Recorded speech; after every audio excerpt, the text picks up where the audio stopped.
conversar.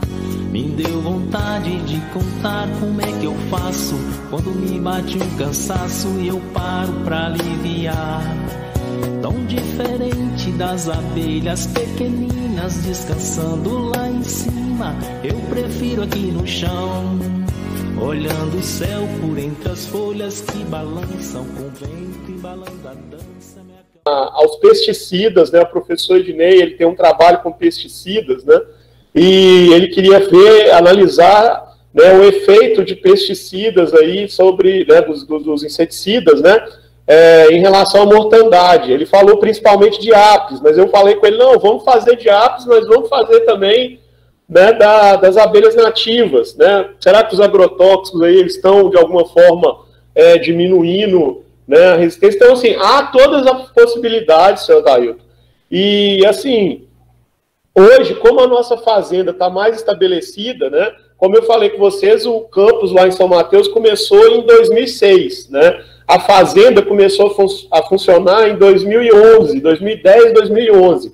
Agora a gente já tem uma questão mais estabelecida. Então, área a gente tem, vontade de estabelecer essas parcerias a gente tem.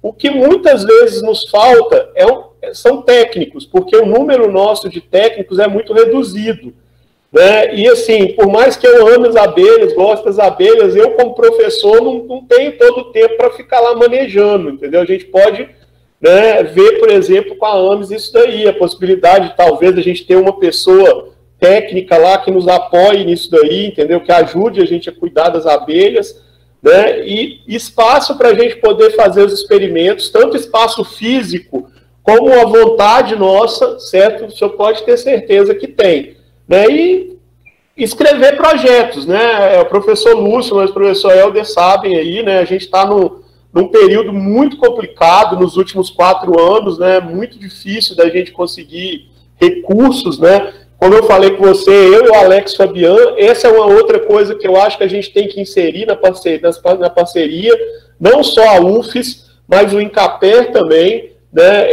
Eu e o Alex Fabian, a gente tem um relacionamento muito bom, né? Eu não sei qual de vocês conhece o Alex ele já tem um pequeno meliponário por conta própria lá no INCAPER de Linhares, né? E é um cara apaixonado pelas abelhas também. A gente chegou a escrever um projeto junto, eu e o Alex, junto até com o pessoal da APNorte aqui, do pessoal, os criadores de apis aqui, mas infelizmente a gente não conseguiu os recursos para poder fazer o que a gente queria, né? Então é correr atrás e vocês são super bem-vindos, que vocês, né, verem que há uma possibilidade, que vocês queiram estudar, a gente está aberto a fazer essa parceria. Com relação à questão da identificação, né, a gente tem uma rede de colegas, né, que trabalham em conjuntos, né?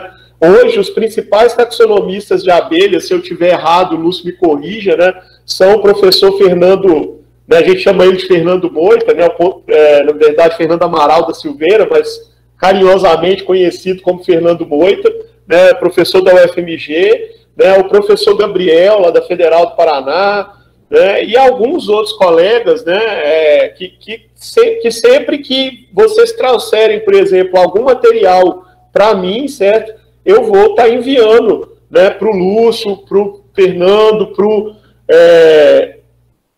Gabriel, para eles darem esse retorno para a gente, que espécie que é. Quando vocês viram aí o início da conversa do Lúcio, né, quando o pessoal levou a melípula capixaba para o Lúcio, o que o Lúcio fez, né? A primeira coisa que ele fez foi procurar, né, o Camargo, procurar o Padre Moure, porque é assim que a gente faz, né? Nem sempre eu vou poder responder para vocês, né?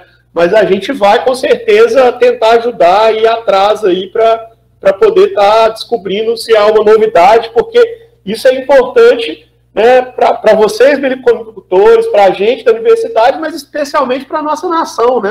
A gente conhecer a nossa biodiversidade é importantíssimo, né? Infelizmente, a gente está perdendo muita biodiversidade no Brasil sem sequer a gente conhecer, né? Então, acho que é isso aí. Não sei se eu consegui responder. Se me permite um comentário rápido em relação a estudos com inseticidas, que o professor Wander colocou. Nós também estamos com um artigo praticamente pronto, fazendo as últimas análises, deve sair também o ano que vem, nós testamos 3 tipos de agrotóxicos, agroquímicos, né, para melípona capixaba: mancozeb, glifosato e tiamectosan. Um inseticida, um herbicida e um fungicida.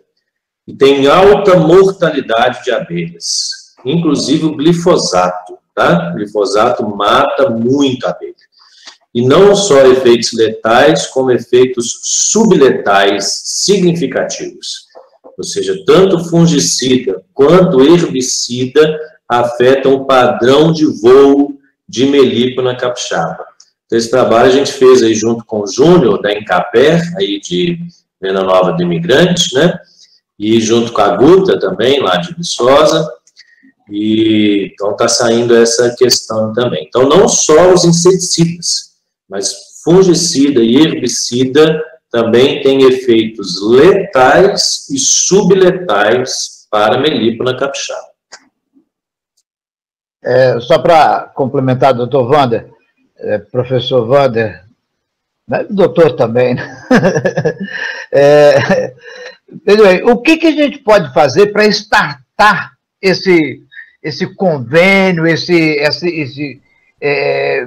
parceria, ou vamos dizer, para que a gente possa andar logo, vamos dizer assim, a AME andar logo um pouquinho à frente, né? Porque eu digo, a gente não pode ficar correndo atrás, nós temos que correr do lado ou na frente, porque senão nós vamos chegar por último. Não, a gente pode, a gente acabou de fazer lá no nosso departamento, por exemplo, uma parceria com as reservas, né, naturais aqui do Norte Capixaba, né? O pessoal do ICMBio, né? Eles estavam precisando de uma sede fixa, né? E a gente acabou cedendo um espaço lá na UF e tudo mais, né? E eles estão até fazendo lá, o pessoal de Córrego do Veado, reserva de Córrego do Veado, da Floresta do Rio Preto e tudo mais. E o trâmite disso daí é a gente escrever um projeto conjunto, uma minuta, certo? Aprovado dentro do departamento, aprovado dentro da universidade. Como eu falei com o senhor, como o professor Rogério hoje, que é o diretor da Fazenda, ele tem todo o interesse disso, então se a gente pode fazer um processo, um projeto, né, que vira um processo, né, de cooperação mútua e está construindo isso daí. Os meus contatos estão aí, eu tenho todo o interesse de estar fazendo, né, essa parceria aí com vocês, né, e a gente pode ir conversando e vendo como que faz, quais são os objetivos de vocês e quais são os objetivos nossos, né, a gente vai encontrando objetivos em comuns. Então já vou deixar de João, se vira, rapaz, nós precisamos fazer alguma coisa urgente aí, porque eu não tenho mais muito tempo para ficar nessa vida, não, né? E aí já viu, né? Eu ainda quero ver um pouquinho de evolução nas coisas. Mas ele já viu, né? Professor Wander, uma assim, colaboração que seria interessante a gente poder ter uma facilidade de identificação, né? A gente às vezes vê um enxame tal, qual gera uma dúvida, né, quanto à espécie, subespécie, se a gente tem essa possibilidade, se vocês têm esses recursos, né, e para fazer isso, seria uma forma bem legal. Isso daí, agora, né, com o coronavírus, está um pouco mais difícil, né, de viajar, né, mas acho que já estão podendo, né, a gente tem uma frota de veículos aqui, então, assim, se vocês tiverem abelhas que vocês, né, acham que é uma abelha nova e tudo mais, fico à disposição, podem entrar em contato comigo, certo, a gente pega um carro aqui da universidade e vai até vocês também, certo, isso não, aqui, o Espírito Santo, né, eu já falo que minha filha nasceu aqui, né, então eu já fiquei um pouco capixaba. O Espírito Santo tem uma vantagem em relação a Minas, né? É um estado mais fácil de você atravessar ele de um lado para o outro, né? Então, a gente está à disposição aí, se vocês falarem, tem essa possibilidade, né? A gente tenta ir atrás e ver o que a gente pode fazer. Como eu falei, muitas vezes não vou conseguir dar uma resposta de imediato, mas ajudar, conversar com o Helder, conversar com o Lúcio, ver o que a gente fala, o que a gente acha, encontrar, né, um consenso em qual espécie que se trata. Para a gente tem todo interesse nisso também, tá certo? Só para terminar, como diz o outro, eu falei que ia explorar todos os três, né? Mas veja bem, ainda dentro para os três automaticamente agora, o Espírito Santo tem catalogadas 39 espécies. Nós somos 27 federações. Nós, sozinhos, temos mais de 10% de todas as espécies catalogadas de espécies sem ferrão. Nós somos riquíssimos nisso. Então, nós temos que aproveitar essa motivação de ter uma quantidade de enxames que os outros estados aí não têm, né?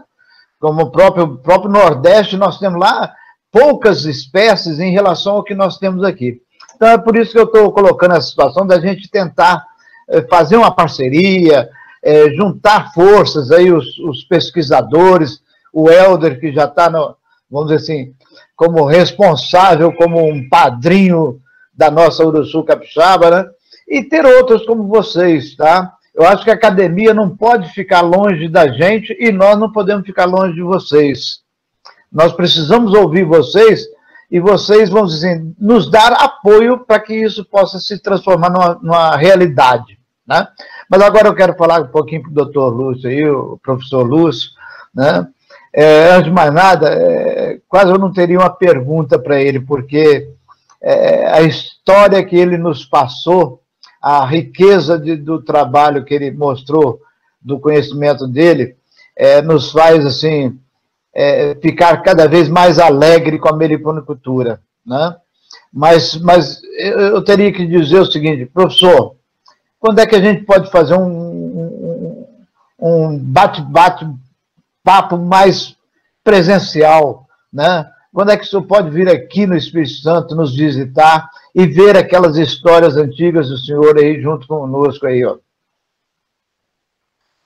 Para o livro, né, Dailton? Para o livro, né, Helder? O Helder, inclusive, eu tinha acertado com o Helder. Não tem como trazer o professor Lúcio aí quarta-feira, não? É difícil, porque com essa coisa do coronavírus, tá?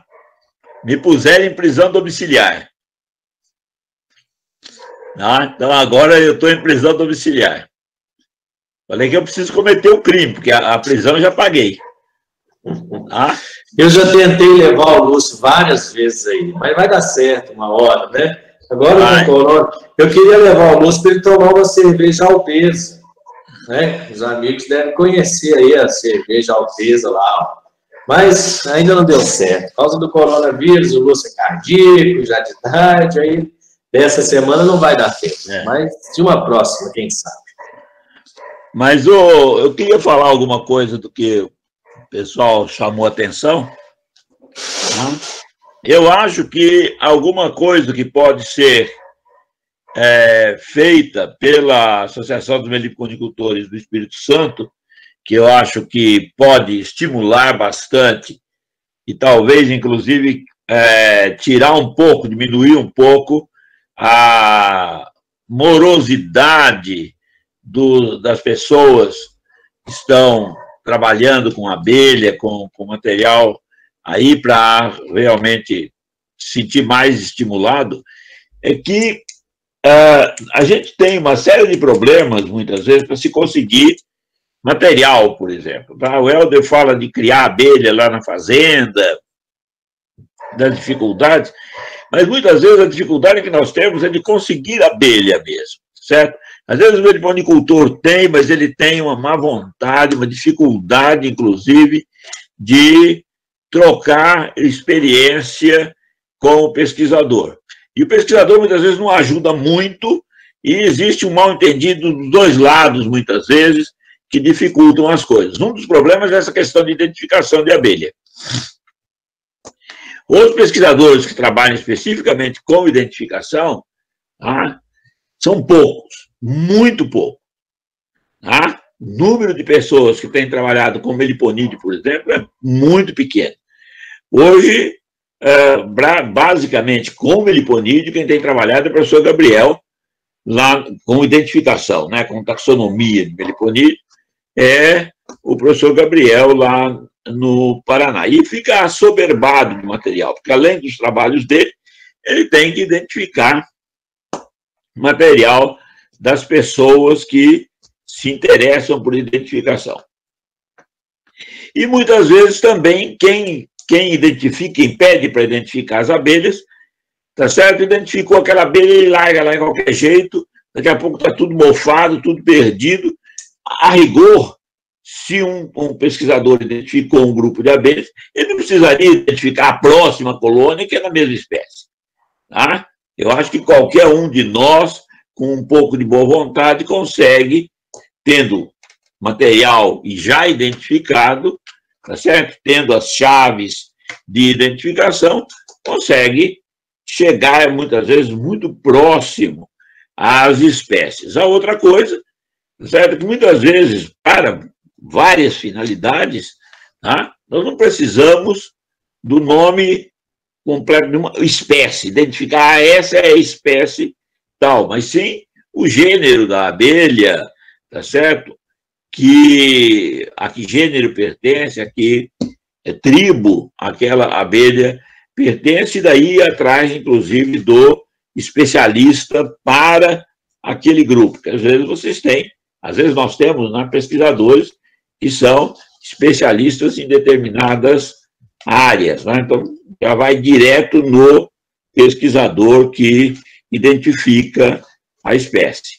Tá? Então, essa dificuldade, ela existe, mas eu acho que, por exemplo, a própria universidade poderia ajudar mantendo coleções de abelha organizada, material identificado, preservado, guardado adequadamente. E, do outro lado, o meliponicultor, e daí a associação dos meliponicultores, pode ajudar, inclusive estimulando o apicultor a ajudar os pesquisadores que estão precisando, às vezes, de um material.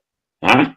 Então, por exemplo, eu precisei, ano passado, eu tenho uma aluna trabalhando com algumas abelhas, estava interessada em material amazônico. O que eu fiz? Paguei para ela ir para o Amazonas buscar as espécies de abelha que lá existem. Chegando lá, o que ela fez? Foi atrás do meliponicultor e pegou com os meliponicultores. Eu tinha um colega que já estava na Amazônia, conhecia alguns meliponicultores e ajudou para coletar. Ora, se eu preciso de abelha do Espírito Santo, muitas vezes o próprio meliponicultor do Espírito Santo pode facilitar isso para mim. Tá? Então, eu tenho optado por diminuir a quantidade de abelhas no apiário. Nós tínhamos uma quantidade enorme de abelhas, tá? E, como o próprio professor Wander estava falando, nós temos dificuldade cada vez maior de manter técnicos e pessoas que possam nos ajudar, tá certo? E você vai ficando cada vez mais difícil manter as colônias. Então, é preferível trabalhar com um número menor de colônias e trabalhar com material que já pertence ao apicultor. No lugar de ir lá buscar a abelha do apicultor e trazer para mim, comprar a colônia do apicultor, deixa a colônia lá com o apicultor e ele te manda as abelhas, ou o seu aluno, você vai lá e coleta o material que você precisa. Tá? Então, por exemplo, no Espírito Santo, isso é bastante comum para nós.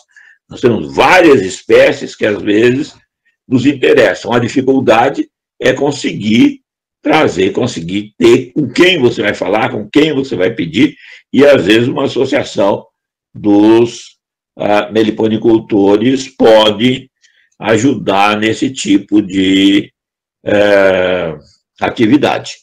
Uma coisa importante que eu acho que estimula bastante o desenvolvimento, e eu vi isso acontecer com a apicultura, inclusive, tá? Com a apicultura no Brasil, isso aconteceu ao longo do tempo.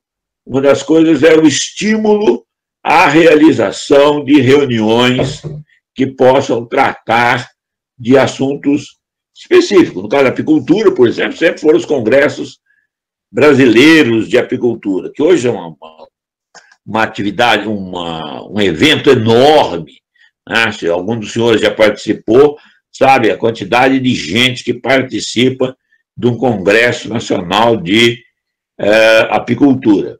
Mas isso começou há, não sei, não vou dizer quantos anos atrás, porque eu realmente não me lembro, como disse o Helder, tá? Eu não trabalho há 70 anos com abelha, não, mas já trabalho há quase 50.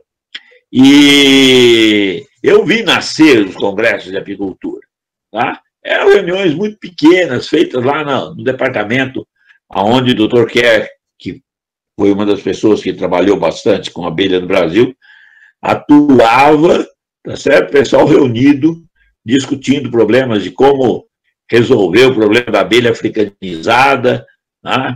Logo depois da entrada da abelha africana no Brasil, a apicultura se desorganizou completamente, porque a abelha era muito brava, o pessoal tinha dificuldade de trabalhar com as colônias, abelhas bastante defensivas, né? E de vez em quando acontecem acidentes, né? Estava vendo esses dias mesmo, teve aí um indivíduo que foi cortar a árvore, não sei aonde, e foi atacado por abelhas e acabou vindo a óbito, né, uma das pessoas que estava coletando abelha. Então, isso afastou muita gente na época. Né? Trabalhar era difícil e a reorganização se deu em cima dos congressos anuais, da discussão do tipo de material que usava, das organizações que trabalham com apicultura. Né? Então, por exemplo, hoje eu ouvi o professor Helder falando, né, de publicar alguma coisa na Mensagem Doce, tá certo? Uma revista que começou há relativamente pouco tempo, um grupo relativamente pequeno de pessoas, tá certo? Da APACAME, lá de São Paulo, toca e estimula bastante o desenvolvimento da apicultura e da meliponicultura. Tá? E tem hoje, então, tem uma revista que talvez seja a principal revista de divulgação de atividades apícolas e de meliponicultura no Brasil, que é essa revistinha, a Mensagem Doce. Tá? É uma coisa feita, organizada pelo pessoal lá na APACAME, em São Paulo. Eu acho que o grupo, tendo interesse em trabalhar, uma das coisas básicas é promover coisas desse tipo mesmo, enquanto não pode ser presencial, que seja online.